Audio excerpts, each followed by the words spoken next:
Krishna, the Supreme Personality of Godhead. A.C. Bhaktivedanta, SWAMI. Chapter 5. Meeting of Nanda and Vasudeva. Although Krishna was the real son of Vasudeva and Devaki, because of Kamsa's atrocious activities, Vasudeva could not enjoy the birth ceremony of his son. But Nanda Maharaja, the foster father, celebrated the birth ceremony of Krishna very joyfully. The next day, it was declared that a male child was born of Yasoda. According to Vedic custom, Nanda Maharaja called for learned astrologers and brahmanas to perform the birth ceremony. After the birth of a child, the astrologers calculate the moment of the birth and make a horoscope of the child's future life. Another ceremony takes place after the birth of the child. The family members take baths, cleanse themselves, and decorate themselves with ornaments and garlands. Then they come before the child and the astrologer to hear of the future life of the child. Nanda Maharaj and other members of the family dressed and sat down in front of the birthplace. All the brahmanas who were assembled there on this occasion chanted auspicious mantras according to the rituals, while the astrologers performed the birth ceremony. All the demigods are also worshipped on this occasion, as well as the forefathers of the family. Nanda Maharaj distributed 200,000 well-decorated, dressed, and ornamented cows to the brahmanas. He not only gave cows in charity, but hills of grains, decorated with golden bordered garments and many ornaments. In the material world, we possess riches and wealth in many ways, but sometimes not in very honest and pious ways, because that is the nature of accumulating wealth. According to the Vedic injunction, therefore, such wealth should be purified by giving cows and gold in charity to the brahmanas. A newborn child is also purified by giving grains in charity to the brahmanas. In this material world, it is to be understood that we are always living in a contaminated state. We, therefore, have to purify the duration of our lives, our possession of wealth, and ourselves. The duration of life is purified by taking daily bath and cleansing the body inside and outside, and accepting the 10 kinds of purificatory processes. By austerities, by worship of the Lord, and by distribution of charity, we can purify the possession of wealth. We can purify ourselves by studying the Vedas, by striving for self-realization, and by understanding the supreme, absolute truth. It is therefore stated in the Vedic literature that by birth, everyone is born a Sudra, and by accepting the purificatory process, one becomes twice born. By studies of the Vedas, one can become Vipra, which is the preliminary qualification for becoming a Brahmana. When one understands the absolute truth in perfection, he is called a Brahmana. And when the Brahmana reaches further perfection, he becomes a Vaishnava, or a devotee. In that ceremony, all the Brahmanas assembled began to chant different kinds of Vedic mantras to invoke all good fortune for the child. There are different kinds of chanting known as Sutta, Magadha, Vandi, and Vrndavana. Along with this chanting of mantras and songs, bugles and kettle drums sounded outside the house. On this occasion, the joyous vibrations could be heard in all the pasturing grounds and all the houses. Within and outside of the houses, there were varieties of artistic paintings, done with rice pulp, and scented water was sprinkled everywhere, even on the roads and streets. Ceilings and roofs were decorated with different kinds of flags, festoons, and green leaves. The gates were made of green leaves and flowers. All the cows, bulls, and calves were smeared with a mixture of oil and turmeric and painted with minerals like red oxide, yellow clay, and manganese. They wore garlands of peacock feathers and were covered with nice colored dresses and golden necklaces. When all the ecstatic cowherd men heard that Nanda Maharaj, father of Krishna, was celebrating the birth ceremony of his son, they became spontaneously joyful. They dressed themselves with very costly garments and ornamented their bodies with different kinds of earrings and necklaces, and wore great turbans on their heads. After dressing themselves in this gorgeous way, they took various kinds of presentations, and thus approached the house of Nanda Maharaj. As soon as they heard that Mother Yasoda had given birth to a child, all the cowherd women became overwhelmed with joy, and they also dressed themselves with various kinds of costly garments and ornaments, and smeared scented cosmetics on their bodies. As the dust on the lotus flower exhibits the exquisite beauty of the flower, all the gopis, cowherd girls, applied the dust of kumkum on their lotus-like faces. These beautiful gopis took their different presentations and very soon reached the house of Maharaj Nanda. Overburdened with their heavy hips and swollen breasts, the gopis could not proceed very quickly toward the house of Nanda Maharaj. But out of ecstatic love for Krishna, they began to proceed as quickly as possible. Their ears were decorated with pearl rings. Their necks were decorated with jewel padlocks. Their lips and eyes were decorated with different kinds of lipstick and ointment, and their hands were decorated with nice golden bangles. As they were very hastily passing over the stone road, the flower garlands which were decorating their bodies fell to the ground, and it appeared that a shower of flowers was falling from the sky. From the movement of the different kinds of ornaments on their bodies, they were looking still more beautiful. In this way, they all reached the house of Nanda Yasoda and blessed the child. "Dear child, you live long just to protect us." While they were blessing child Krishna in this way, they offered a mixture of turmeric powder with oil, yogurt, milk, and water. They not only sprinkled this mixture on the body of child Krishna, but on all other persons who were present there. Also, on that auspicious occasion, there were different bands of expert musicians playing. When the cowherd men saw the pastimes of the cowherd women, they became very joyful, and in response they also began to throw yogurt, milk, clarified butter, and water upon the bodies of the gopis. Then both parties began to throw butter on each other's bodies.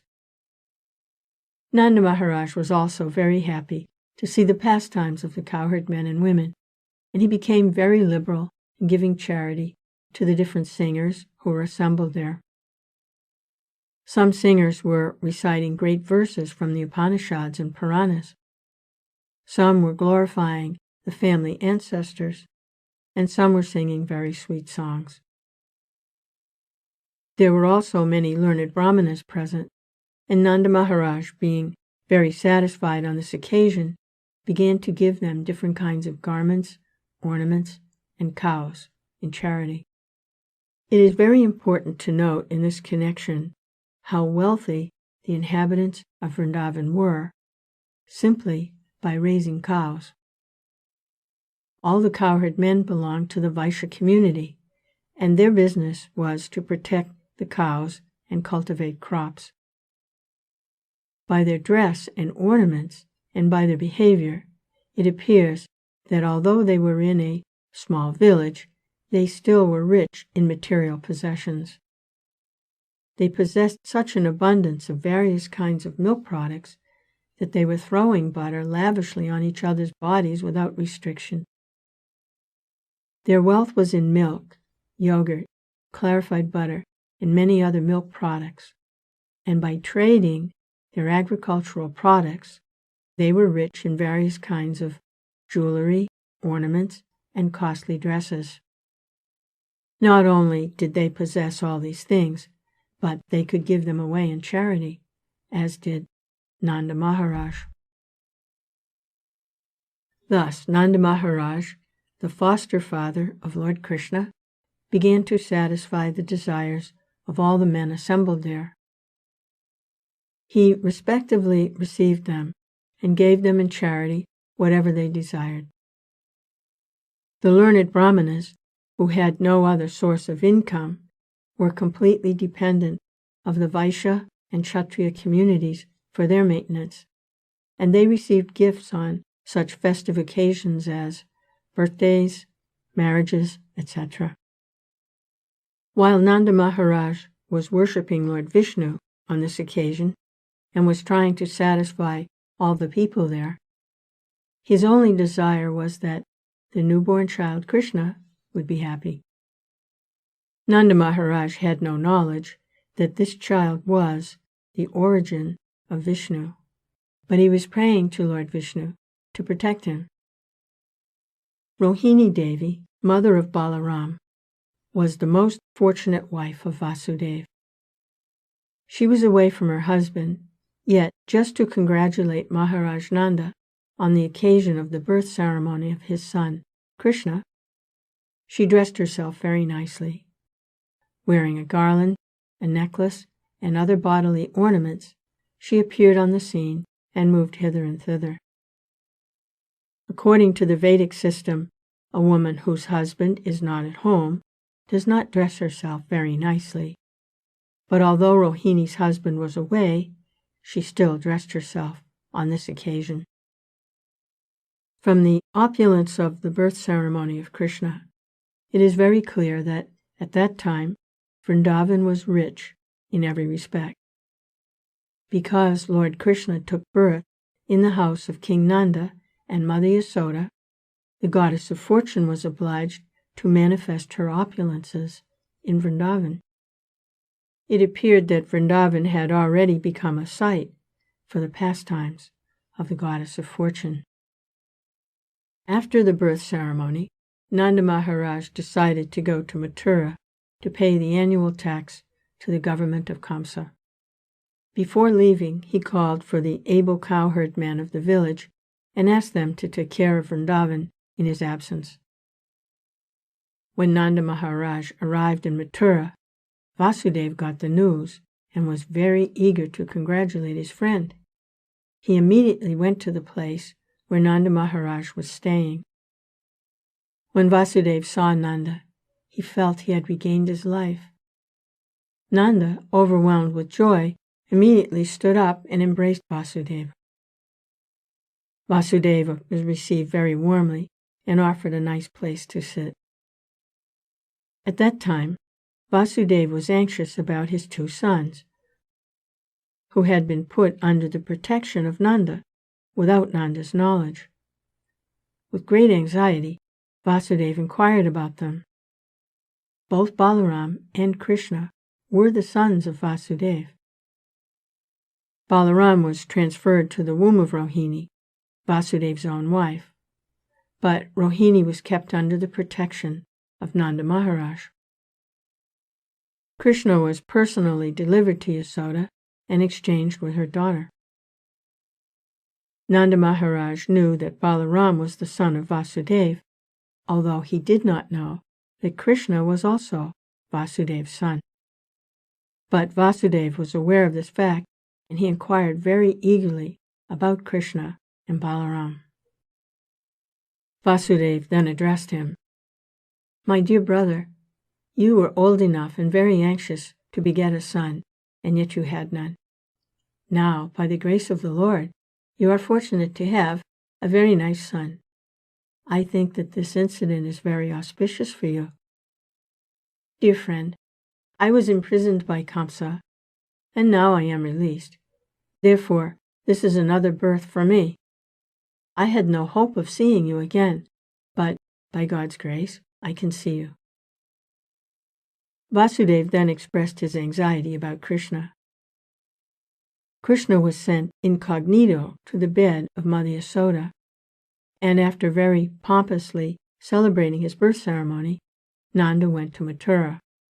So Vasudeva was very pleased and said, "This is a new birth for me." He never expected that Krishna would live because all his other sons were killed by Kamsa. Vasudeva continued, My dear friend, it is very difficult for us to live together. Although we have our family and relatives, sons and daughters, by nature's way we are generally separated from one another. The reason for this is that every living entity appears on this earth under different pressures of fruitive activities. Although they assemble together, there is no certainty of their remaining together for a long time. According to one's fruitive activities, one has to act differently and thereby be separated. For example, many plants and creepers are floating on the waves of the ocean. Sometimes they come together, and sometimes they separate forever. One plant goes one way, and another plant goes another. Similarly, our family assembly may be very nice while we are living together, but after some time, in the course of the waves of time, we are separated. The purport of this expression by Vasudeva is this. Although he had 8 sons born in the womb of Devaki, unfortunately, they were all gone. He could not even keep his one son, Krishna, with him. Vasudeva was feeling his separation, but he could not express the real fact. Please, tell me about the welfare of Vrndavana, he said. You have many animals. Are they happy? Are they getting sufficient grass and water? Please, also let me know whether the place where you are now living is undisturbed and peaceful. This inquiry was made by Vasudeva because he was very anxious about Krishna's safety. He knew that Kamsa and his followers were trying to kill Krishna by sending various kinds of demons. They had already resolved that all children born within 10 days of the birthday of Krishna should be killed. Because Vasudeva was so anxious about Krishna, he inquired about the safety of his residents. He also inquired about Balaram and his mother Rohini, who were entrusted to the care of Nanda Maharaja. Vasudeva also reminded Nanda Maharaja that Balaram did not know his real father. He knows you as his father, and now you have another child, Krishna, and I think you are taking very nice care for both of them.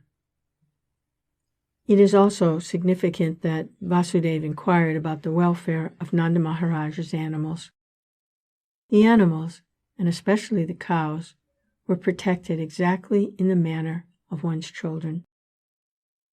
Vasudeva was a Kshatriya, Nanda Maharaj was a Vaishya. It is the duty of the Kshatriya to give protection to the citizens of mankind, and it is the duty of the Vaishya to give protection to the cows. The cows are as important as the citizens. Just as the human citizens should be given all kinds of protection, so the cows also should be given full protection. Vasudeva continued to say that the maintenance of religious principles, economic development, and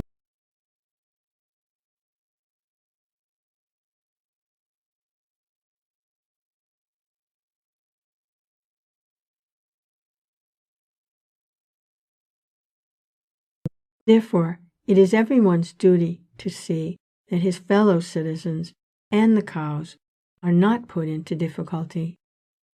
One should see to the peace and comfort of his fellow man and the animals.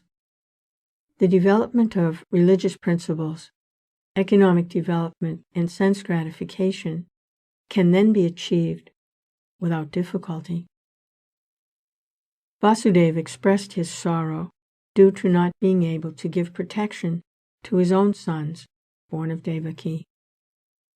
He was thinking that religious principles, economic development, and the satisfaction of his senses were therefore all lost. On hearing this, Nanda Maharaja replied, "My dear Vasudeva, I know that you are very much aggrieved because the cruel king Kamsa has killed all your sons born of Devaki. Although the last child was a daughter, Kamsa could not kill her, and she has entered into the celestial planets. My dear friend, do not be aggrieved. We are all being controlled by our past, unseen activities. Everyone is subjected to his past deeds, and one who is conversant with the philosophy of karma and its reaction is a man in knowledge. Such a person will not be aggrieved at any incident, happy or miserable." Vasudeva then replied, "My dear Nanda, if you have already paid the government taxes, then you should return to your place, because I think there may be some disturbances in Gokula." After the friendly conversation between Nanda Maharaj and Vasudeva, Vasudeva returned to his home. The cowherd men, headed by Nanda Maharaj, who had come to Mathura to pay their taxes, also returned.